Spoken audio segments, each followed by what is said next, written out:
बिहार में पर्यटन की अपार संभावनाएं हैं। हिंदू धर्म, इस्लाम, बौद्ध, सिख, जैन धर्म से जुड़े बहुत सारे तीर्थ स्थान यहाँ पर डेवलप किए जा सकते हैं। मेरे पीछे आप देख रहे होंगे, देखिए बेतिया खुद एक ऐसा जिला है, महर्षि वाल्मीकि का आश्रम हो, लव कुश का जन्म स्थान हो, वो यहाँ से जुड़ा हुआ है। इसके अलावा बेतिया से अशोक स्तंभ, और आप पीछे ही देखिए, ये बौद्धों के जमाने का स्तूप है जो कि लौरिया नंदनगढ़ में है। बेतिया क्षेत्रफल की दृष्टि से बिहार के सबसे बड़े जिलों में से एक है, और आज मैंने लंबी दूरी तय करके आपको अलग अलग जगहों को दिखाने का काम किया। बेतिया में ये लौरिया नंदनगढ़ का स्तूप है जो 1861 में पहली बार खुदाई के बाद सामने आया था, और पता चला बाद में जो खुदाई हुई और पुरातत्व सर्वेक्षण ने ये पाया कि ईसा पूर्व के ये बौद्ध स्तूप यहाँ पर हैं। अशोक का स्तंभ भी बेतिया में यहीं पास में है, वो भी मैं आपको दिखाता हूँ। लेकिन इन जगहों को उस तरीके से पर्यटन में वो जगह नहीं मिली, उस तरीके से विकसित नहीं किया गया, न प्रचारित और प्रसारित किया गया जिस तरीके से इसको होना चाहिए था।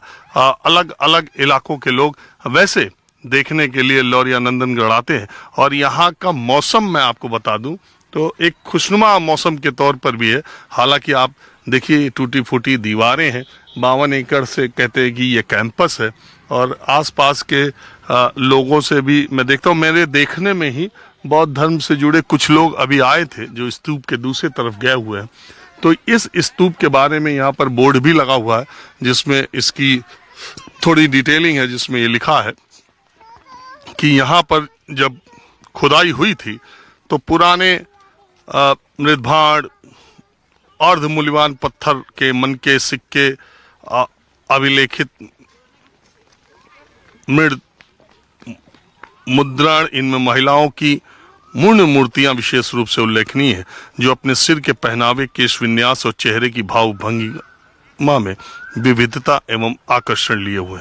तो इस प्रथम शताब्दी ईस्वी पूर्व का ये स्तूप है, और नंदनगढ़ लौरिया का इलाका इसके लिए जाना भी जाता है।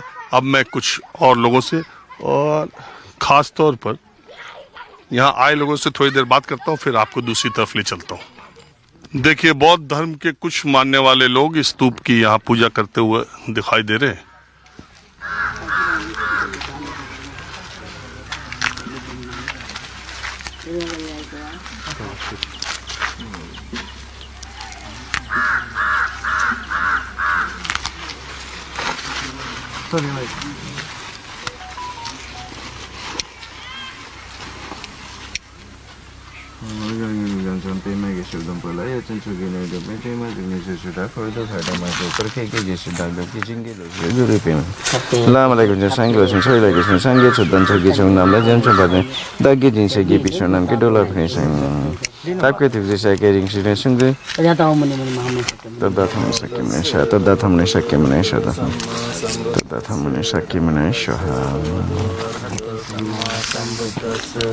नमो तस्से भगवते अरहतो सम्मा सम्बुद्दस्से।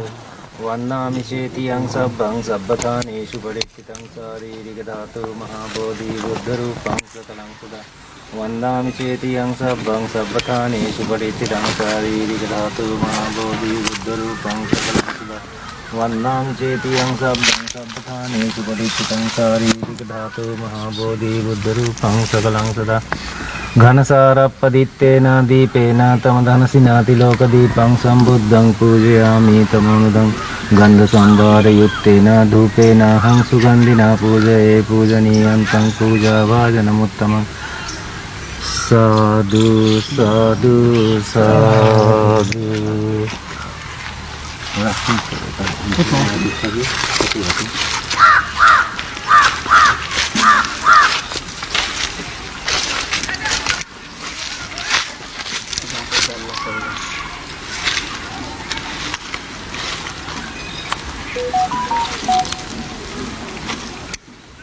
बाबा जी होगी पूजा।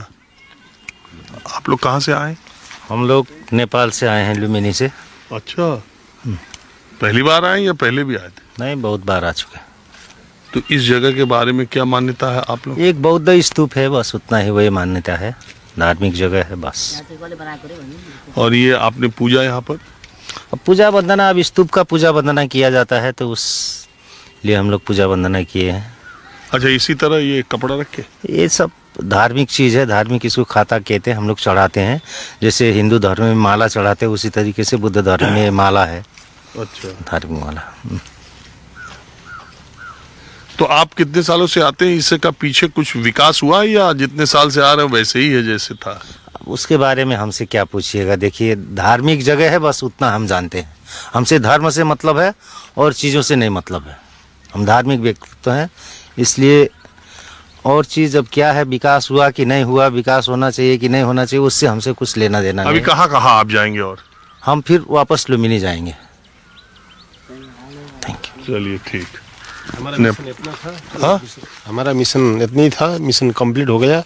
हम अब वापस आएंगे। हमारा 1 डे का टूर है, 1 डे का टूर खत्म हो गया है। यहीं तक आने का था? यहीं तक आने का हमारा मिशन था, वो मिशन पूरा हो तो गया। नेपाल से लोग यहाँ आते रहते हैं?